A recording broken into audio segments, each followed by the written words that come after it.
silence. Communiquez dans votre foyer. S'il y a quelque chose à reprocher, ouvrez-vous, parlez. Si vous ne parlez pas, il ne saura pas. Il y a des gens qui pensent que l'autre sait et il a été blessé, mais garde son silence. L'autre est supposé savoir et c'est la grève de silence. On ne comprend pas ce qui se passe. Non, il faut s'ouvrir, il faut dialoguer. Et dans un mariage, c'est cela, le respect de l'homme, l'amour du monsieur. Et vous ne pouvez pas imaginer les pièges que l'ennemi peut tendre. Priez pour votre mari, priez pour votre épouse, intercédez l'un pour l'autre, pour vos enfants. Tenez-vous dans la prière. Ayez des moments de prière pour vous protéger dans le sang de Jésus. Comme on dit au Cameroun, au continent, le dehors est mauvais. Vous êtes là tranquille, mais quelqu'un vise votre femme, vise vos enfants, il n'est pas content.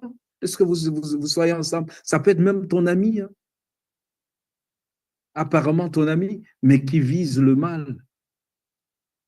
Et il y a une autre question, c'est Maman Yolande qui a posé sur Facebook, qui dit elle n'arrive pas à aimer le prochain en général. Aimer, Maman Yolande, n'est pas avoir éprouvé des sentiments. Ça, beaucoup de gens ont eu ce problème-là. Je suis dans une église, je suis dans un lieu de service où il y a 2000 personnes, où il y a 1000 personnes. Comment est-ce que je peux aimer tout le monde de la même manière? Non. Ça ne veut pas dire que vous devez vous sentir à l'aise, avoir des affinités forcément avec tout le monde. C'est pas ce que ça veut dire. Aimer tel que Dieu veut ne veut pas dire avoir des sentiments ou bien des émotions positives ou avoir de la joie chaque fois que vous voyez quelqu'un. Non. Il y a des gens avec lesquels vous allez vous causer naturellement, le courant passe très bien, et d'autres personnes, vous vous saluez, il n'y a aucun problème. Vous n'êtes pas forcé d'avoir la même attitude vis-à-vis de Daniel. Je me sens à l'aise, je cause avec Daniel. C'est pas tu ne dois pas t'attendre à ce que j'ai le même engouement dans ma relation avec toi qu'avec Daniel au niveau de nos émotions, ou bien avec Nicaise, avec Michel, avec Eunice, avec Marianne, avec Othniel ou Ouattara. Non, nous avons l'amour qui est le principe, c'est ce qu'il faut avoir. Reconnaître en l'autre la valeur que Dieu a placée en lui, en elle, et qui fait que Jésus est venu se donner pour sa vie. Reconnaître en lui un enfant de Dieu.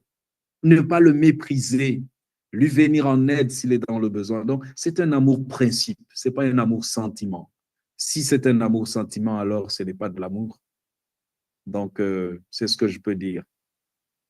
Donc, toujours dans le chat sur Graines de Sénévé, nous avons cette autre question.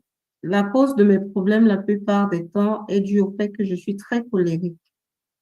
Comment puis-je sortir de cet esclavage de la colère? Ça, c'est un problème très simple et facile. Le problème pour vaincre la colère, c'est le même problème pour vaincre le péché. Chaque fois que vous avez pris la résolution de ne pas commettre un péché, vous l'avez commis doublement même.